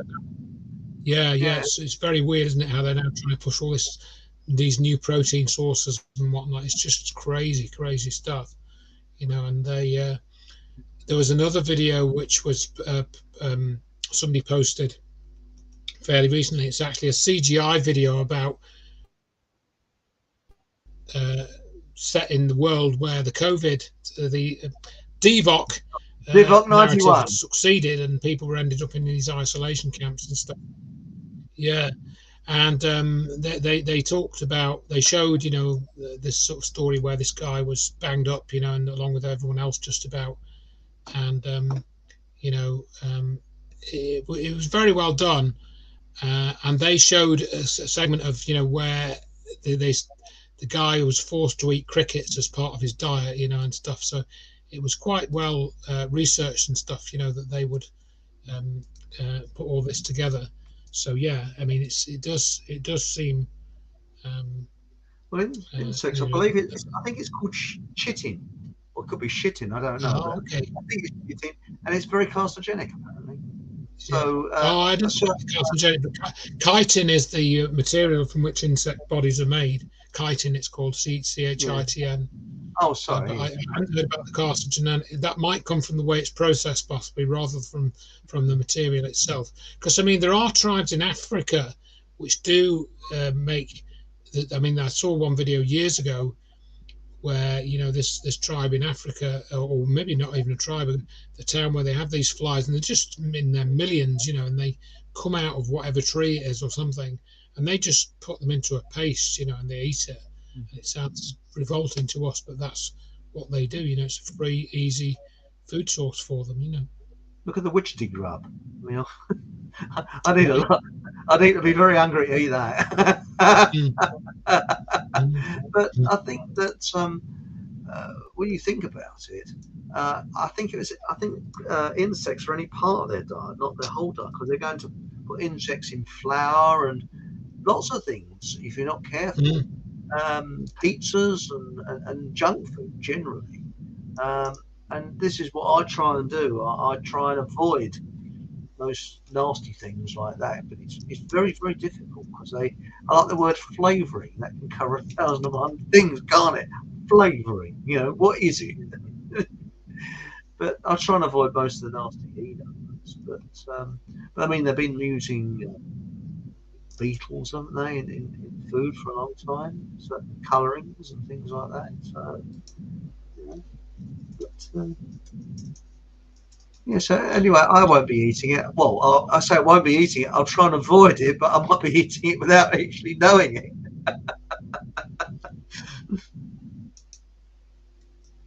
Yes, that's we got a very active chat room tonight. We certainly have. People are going on about Marmite for some unknown reason. I don't know why. Oh, yeah, well, that was the previous slide. Yeah. I love it or hate it. Marmite. Mm. That's the thing. But really, I think what we can actually, because we're coming up to our time now, what we can actually get from this is that what you see from Donald's opposition is always calling you names, name calling, number one. Number two is the Pied Pipers. Watch out for them. And number three, get you into groups. Now, groups are obviously essential for your well-being, to speak to people of like mind. But again, my advice is do not get heavily involved. Stay on the outside. So if you go to a group and you go there once in a while, don't go every week or anything like that, or every so often. Just be on the outside, on the rim all the time. That's it. That would be my advice. And shall we round it up now? Andrew, have you got anything more to say on this? It's been a brilliant evening. Thanks for coming along. It's much appreciated. We're quite honoured to have you on here as a guest. And thanks for telling us about Richard. I'm glad he's okay. You never know, his ears might be burning. He might watch this. Yeah, I don't know. Yeah. Yeah. Thank you. I mean, I don't think I've got much to add. As I say, go to the website. There's lots of stuff on there. The free books where I go into a lot more detail about what I've been saying. I think yes. the other thing which I can sort of tag on to our discussion, which kind of almost goes without saying, that all these things are linked together. The moon hoax, the secret space program, UFOs, 9/11. There are links, and that's been one of my areas have been driven, and is to find out what the links are between all these areas. For example, certain black budget programs that were run in relation to the UFO program, they appear to have some kind of link to what happened on 9/11, and that would be stated through talking about companies like Science Applications International Corporation, for example. So that I talked about that quite a bit in the past. So I think it's important that people do try and gain an appreciation of that, even though it can involve stretching yourself into some rather sort of tricky areas and stuff. But I think that's an important thing to try and consider. Now, somebody in chat, I've gone and lost it. I'm terribly sorry. I do apologise, but I just glancing in chat. Somebody said, I think it was Robert, but please excuse me if I'm wrong, said that Does Andrew, can't repeat it verbatim, think that what was used on 9/11 could have been a test weapon or something like that? I'm trying to try and find it. No, that's okay. I mean, yeah, if you want, I can answer it, by all means find it. But in fact, I'll bring another slide up in relation to that. I don't think necessarily. I think it was pretty well developed by then, and in fact, they were able to do most of what they wanted to do. I think the only mistake that was made was the what happened to the Bankers Trust building. I don't think that was meant to happen. I think that was where their operation went slightly wrong. But what I will try and show you is a slide from, I think, Syria or Iran, which I think is near the end of my talk. Slide 1, 2, 3. And this happened a bit later, so I'm going to go to slide 1, 2, 3. You might want to bring that up in a second when I've changed it to that number here. Actually, Louise has put something up here. That's why this group is so good, because we can all chat from the outside. Thanks, Chris, Andrew, and all in chat. Stay well, keep smiling. Big love to you all. Good night. That's very kind. Thank you very much. It's very nice. Thank you.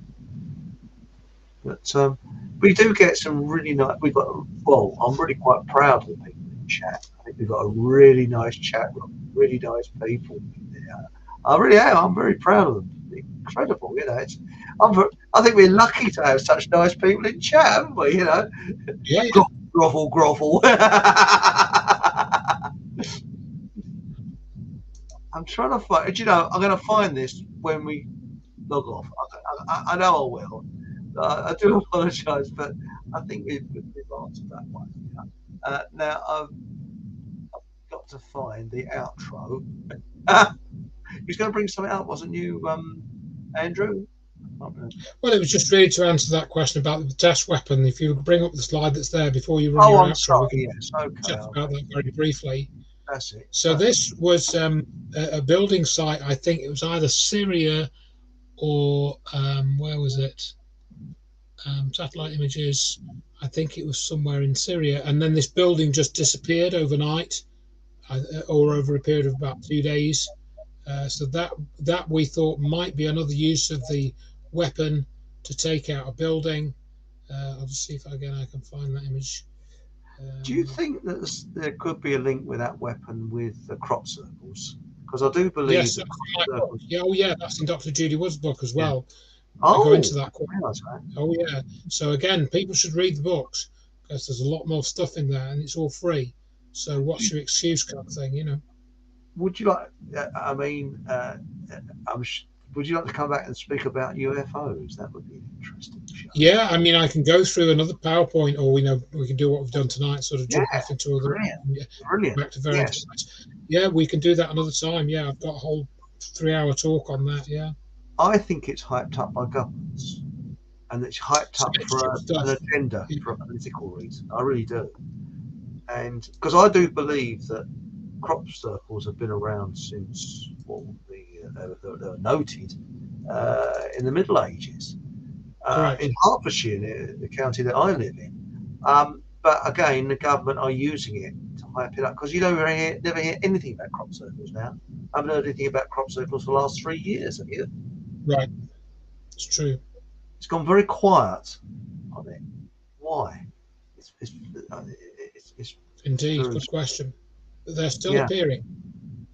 Yes, and remember that with the blokes with the the chains or something, and they can make it again controlled opposition. It was to create confusion. Do you remember that when they showed you? Oh, that was it, planks of wood, wasn't it? Those blokes making it with planks of wood. But the difference between a real one and a fake one is the straw was burnt from the inside, wasn't it? It's a real one, which you can't do. Yeah. I mean, I go into a lot of that in the book as well. Yeah, absolutely. Yeah. Well, hello to Maureen, because it's just typed a message. So hi, Maureen. I hope you're okay. This is so. Now that's interesting. I didn't know about that building though. That's interesting. Yeah, and it was also apparently used. We think it was a version of it was used to destroy the Alfred P. Murrah building in the Oklahoma City event in 1995. That's in Dr. Wood's book briefly and on the website. So I've got a posting about that. So if you search for MURRAH on my website, you'll find the posting about that. Okay. Right. And do you realise that the lighting on has not gone dull tonight? It goes black every week, and it hasn't happened this week, has it?